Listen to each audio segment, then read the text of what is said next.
Bonjour à tous, aujourd'hui on se prépare au bac spécialité maths avec une question tirée du concours à venir que j'aime bien. C'est des petites questions sur des thèmes variés ici, sur les suites, question 17. Donc soit UN une suite géométrique, telle que U2 égale 12, U5 égale 96, elle est définie sur N. Déterminer la formule explicite, ce qu'on appelle le terme général de la suite UN. Donc on a 4 propositions.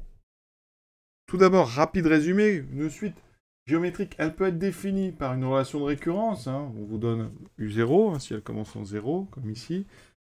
Et une relation entre UN plus UN qui est simple, UN plus 1 égale Q fois UN. Vous le savez tous, c'est donc on multiplie toujours pour passer d'un rang au suivant par le même nombre qui s'appelle la raison. Et donc ça nous donne ce qu'on appelle la formule explicite ou le terme général. UN est égal à U0 fois Q puissance N, donc pour N appartenant à grand N. Donc ça veut dire que quand on voit déjà les propositions, il y en a une qui ne va pas, puisque la A, c'est une relation de récurrence, ce n'est pas une formule explicite. Donc on peut déjà l'éliminer.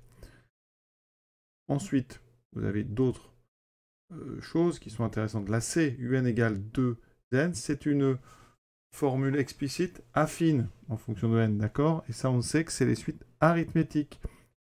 Donc, ici, on va éliminer tout de suite celle-ci. D'ailleurs, vous remplacez N par 2, ça fait U2 égale 4. Ça ne va pas du tout avec U2 égale 12, donc on peut l'éliminer.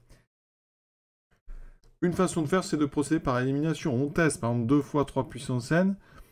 Si vous appelez Vn, la suite de termes 2 fois 3 puissance n, qu'est-ce qui se passe? Alors V2, très rapidement, ça fait 2 fois 3 au carré, 2 fois 9, 18, ça ne fait pas 12, donc déjà, vous éliminez le B. Il reste une seule proposition, c'est donc la D. Par élimination, on a fini. Ensuite, on pourrait trouver cette relation. Alors, si vous vérifiez le D avec U2 et U5, ça peut vous poser problème parce que vous pouvez avoir des formules qui donnent la même valeur pour UD et U5, mais qui ne sont pas bonnes pour les autres valeurs. Donc, ce n'est pas une preuve. Éliminer, ça marche. Pour confirmer quelque chose, des exemples ne suffisent pas. Ici, il faut un raisonnement général. On sait qu'elle est géométrique. On va donc de U2 à U3 et de U3 à U4 de la même façon. Donc, ici, on a 3 étapes pour passer de U2 à U5. À chaque fois, on multiplie par la raison. Donc, on a multiplié par le cube de la raison. Mais de 12 à 96, on fait x8. Ça veut dire qu'on cherche une raison dont le cube vaut 8. Et ça, chez les réels, mais il n'y a qu'une solution, c'est Q égale 2. Donc on a une suite de raisons 2. Donc ça veut dire que UN est égal à... Alors on n'a pas eu 0. Sinon vous aurez eu 0 fois 2 puissance n. Nous on a eu 2. Donc ici, il suffit de tenir compte de ça. On fait 2 puissance n moins 2.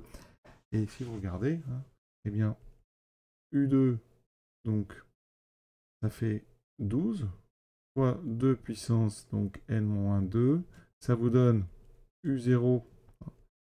Rapidement, quand vous faites U0, ça fera 3, parce que 2 puissance moins 2, ça fait 1 sur 4, et ça fait 12 sur 4, 3. Donc on trouve U0 égale 3, et quand on remplace ici, vous voyez, ça fait 3 fois 2 puissance n. Donc on retrouve la formule du D.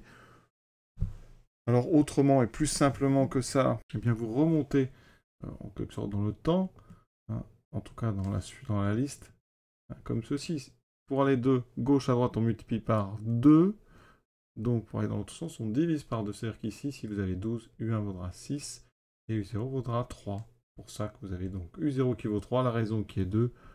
Donc, UN égale 3 fois 2 puissance n. Et là, on a trouvé. Mais je pense que c'était beaucoup mieux et beaucoup plus rapide de procéder par élimination. Voilà, à très bientôt.